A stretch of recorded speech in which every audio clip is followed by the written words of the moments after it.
Welcome back to the Heart of Art. I'm Elisa Brown, and this is part 2 of my episode with the virtuoso guitarist and conductor, Virginia Luque. Virginia, welcome back. Thank you. Didn't go very far. No, stayed the same spot. No, we're joined here today by Laura Nausebel, who will be performing with us later on in the show. But for right now, we're going to be talking to Virginia about her. You're going on a European and U.S. tour. I know you tour around the world rather often, and I know that you have a big teaching schedule. You teach at the Guitar Salon here in New York Yes. City. And I asked you, when you're touring, how does this interrupt your teaching schedule? And you said, no. I try not to. I take teaching very seriously. So, like everything else, I guess. But teaching is something that needs to have a discipline and it needs to have a routine. And that's why I use Skype in order to keep connecting and having the lessons continue. Well, as a classical singer, I could probably coach somebody using the internet because it's two-dimensional. I could talk to them about phrasing and interpretation and perhaps diction, but depending on the type of microphone that they're using, which can really alter the sound, I don't know that I could even talk to them about pitch and what they're doing. Plus, when you study vocal technique, it sometimes feels like hand-to-hand combat with your teacher because they're moving your body. Your entire body is your instrument. So I know that Skype is a wonderful convenience for you and your students all around the world. You teach students all over the globe. Yes. But there's got to be some challenges. How do you just focus on the torso, the hands? How do you do this? I wouldn't know how to do that. Well, I am very much in detail, working always in alternations and try just to check the body, that there's they just stay at front of the camera, and then what they have to do is just to show me the hands. Mm-hmm. So I see the hands, I see if the alternation is going. Alternation is one of the big problems that we all have, guitarists, and it's like using the same foot, you're going to fall at some point.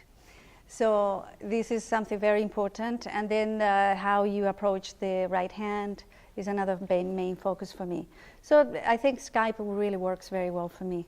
And for the students, they're still happy. So. No, I know for a singer, I guess. I think they are. For a singer, you have to go and audition for the teacher. You have to actually apply and then audition, and then they have to have time to take you if they accept you. Do people find you at your website, virginialuque.com? Since you have students all over the world, is that how they find you? Well, it's very easy to find now a telephone number of anybody, right? So you're on Facebook, that's it. So, but I think, the Guitar Salon was my main contact at first, and it usually brought a lot of interest of students and buyers who were supposed to be, connecting me and all that. So that was a main connection. And then also through the internet, I have a lot of connections with students that want to study with me. Well, in addition to teaching, you just completed a series of CDs and DVDs for solo guitars, guitar with orchestra, some DVDs that are solo guitar, and then you have a CD coming out with orchestra, with you conducting. You have a solo CD called Por el Mundo, which you were kind enough to let me listen to. And the opening composition for that is a piece, I think it's called Misionera by Fernando Bustamante. And when I read up about him, his personality seems to be like yours. He was no, he was a good guy. That's not good. No, they said he wasn't just a wonderful composer, and he was composer and pianist and arranger, but he was a wonderful colleague and a wonderful friend to musicians. And he formed organizations and orchestras and ensembles, and he performed with them, and everybody benefited equally. So when you play the piece Misionera, I feel that you kind of embody that character, that you carry that on. So to prove me correct, would you mind playing Misionera by Fernando Bustamante? Yes.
Thank you. It's so wonderful to hear you perform, and it's a joy to sing with her. You can imagine it's incredibly inspiring. Now, in addition to being this fabulous guitarist and a composer, and you have a chef's degree from the French Culinary Institute just because, and you won an international competition for poetry. You're just a trailblazer, Virginia. And so your approach is when people say, well, it can't be done, you say, no, it just hasn't been done yet. So I know that you've been conducting and you've studied conducting. This was something that you've done with chamber ensembles and smaller orchestras, but you decided that you were just going to start your own major symphony orchestra, put it together, debut at Carnegie Hall, and get the New York Times to come out and give you rave reviews. And you did it. So, and no one believed that she could. So I believed in her because I've worked with her enough. She's got quite the determination, a lot of moxie. So this is an orchestra that is formed. It's a not-for-profit as the parent organization, and the orchestra works as the musical arm to help other humanitarian and not-for-profit organizations. Did I have that correct? Yes. So yes. Could you tell me how did you come about doing this? Well, it was a night of not sleeping. That helped. And also there's some medication for the kind of personality I have, so it would fix a lot of problems of yours. So the thing is that New York Women's Ensemble was an orchestra that I came up with. I wanted to have an orchestra that could serve a nonprofit organization that could help other organizations that were in need. And so New York Women's Ensemble was started one night in the computer, and I was trying just one and another and another and another, and I got all my members, including herself. I got her into trouble. But that was really great, and they're all women and who are great players, professional from many different orchestra, Baltimore Symphony, Detroit, you name it, Detroit, Dallas, and the Metropolitan Opera House. But you also have people who are jazz musicians yes, and people who play yes, on Broadway, absolutely. really broad spectrum. Musicians that, because I didn't want to really have only one angle of classical music only, and I think we could really have a different approach, and also, jazz players could be really great musicians that could incorporate a lot of flavors to the classical music that we would play. Also, I organize another orchestra. It's called New York Women's Sounds, which is a jazz orchestra. And that includes a lot of jazz players, really big stars, and plus some of the members of the New York Women's Ensemble. Well, now, when you put together your first concert, it was all of Mozart. Yes. Music of Mozart, and you got 2 Grammy Award-winning soloists. Yes. Could you tell us who they were and what did they perform? Yes. One of them was Ana Maria Martinez. She's a soprano from Puerto Rico, a really great, well-renowned soprano. And we did some arias by Mozart, and also we did a piano concerto with Sonia Rubinsky, who's also another Grammy Award, and that was the piano in C. And it was really a fantastic experience with both of them. Well, what was so unusual? Plus you, too. Well, I because of Virginia, I got to make my Carnegie Hall debut. She wrote a beautiful song for me entitled The Theme for Music for Life, and I got to open the concert with this beautiful composition. And in fact, I made an arrangement with her agreement with my writer, a Grammy Award-winning producer by the name of Barry Goldstein, and we made a kind of a Latin jazz arrangement out of it. But she was a little shocked when she heard it, but she liked it. And it's actually the CDs that are sitting on your chairs. It's in there, so you'll get to hear some of her other compositions for voice. So what I found so interesting with this is that you chose as the charity or the organization that you were going to benefit. You chose Children of the Night, which was created by Dr. Lois Lee. She's rescued over 10,000 children from child prostitution since 1979. Yes. Now, you could have chosen something a little bit more genteel, like, Save the Whales or something that wasn't quite so controversial. Why Children of the Night? Well, I have no problem with saving animals, but I think children... But, I love animals, but the thing is that I think the issue of Children of the Night was really very severe, and it happens, and nobody wants to hear about it too much, and I think it should be approached face to face, and confront the reality. Now, you also got rave reviews in the New York Times, which is unusual. It's very hard to get the Times to come out and give a review, especially with a new orchestra. So this was a brand new orchestra made up of these wonderful women, a great conductor.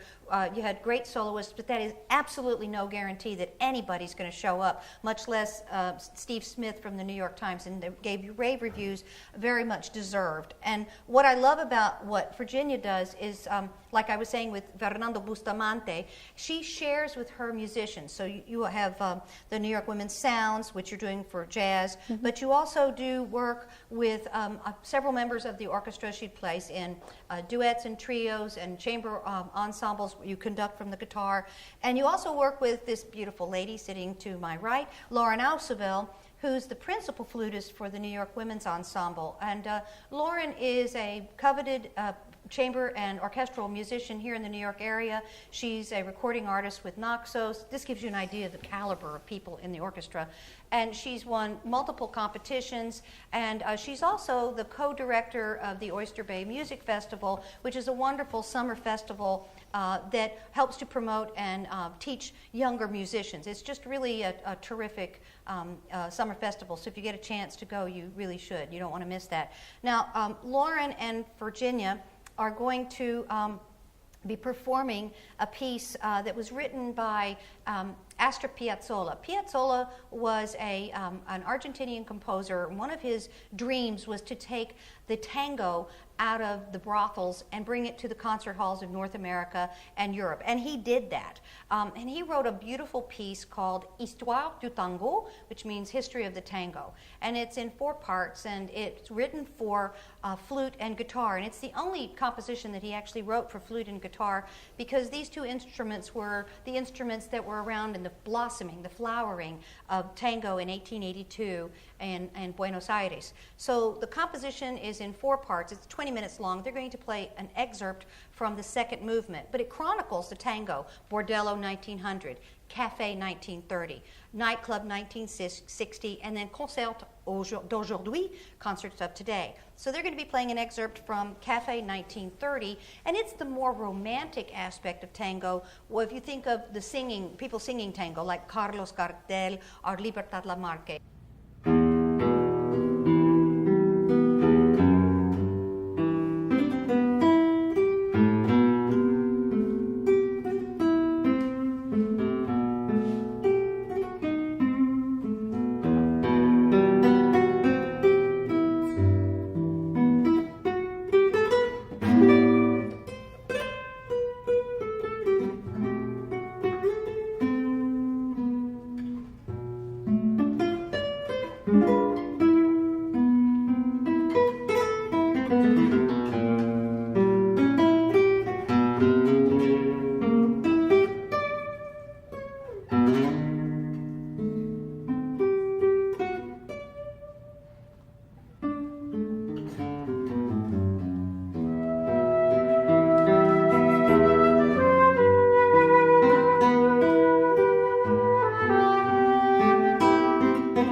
Lauren and I are going to be performing some trios that they've actually arranged for voice and then flute and guitar. And the trios are by De Falla. It's called El Paño Moruno. And this is a morality tale. The lyrics are, there was an expensive cloth in the store and it got a stain on it, so they had to sell it for less money because it lost its value. But it's actually a morality tale of a woman of substance who lost her innocence and therefore her social standing. So it's a warning to young girls from 1912, 1913. It was particular to that era. And the next piece is called El Majo Discreto. We have the majo again. And this is a woman talking about her majo. She says, they say my majo is ugly. And maybe he is, because, you know, love is blind.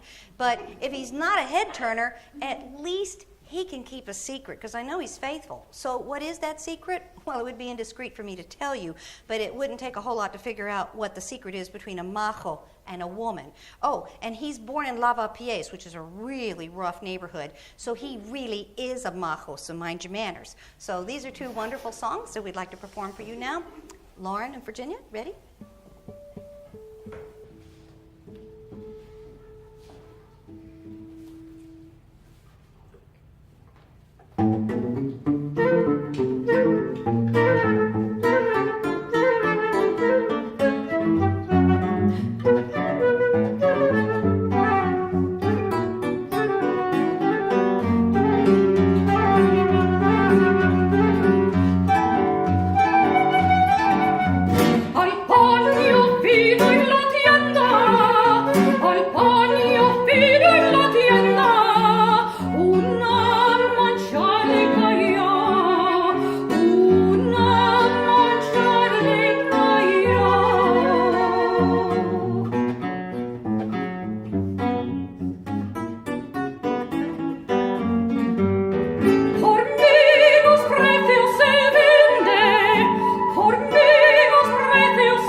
Flamenco, very dance-like, and they were very popular songs of their time. Just so you know, the tonadillas by Granados, these are little songs, that's what it means, were played at the intermissions of plays, and then they took on their own life form and became short little operas and what have you. So this next piece is actually from the tonadillas by Granados, El Majo Discreto. So here we go.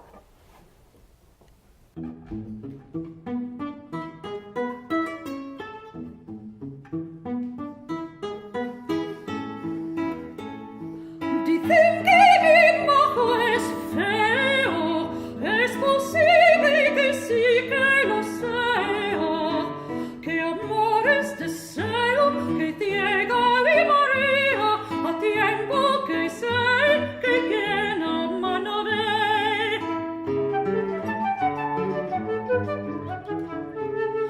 Mas si no es mi majo un hombre, que por lindo descuello hombre, en cambio es discreto y guarda un secreto que yo pose en él, sabiendo que es fiel.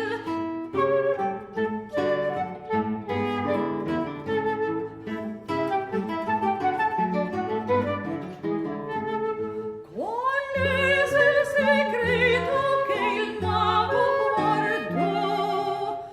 Sería indiscreto contarlo yo, no poco trabajo costará saber secretos de un mago con una mujer, Lucia y Lavapiés.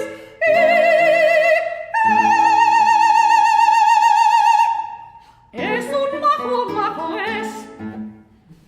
Okay. Thank you.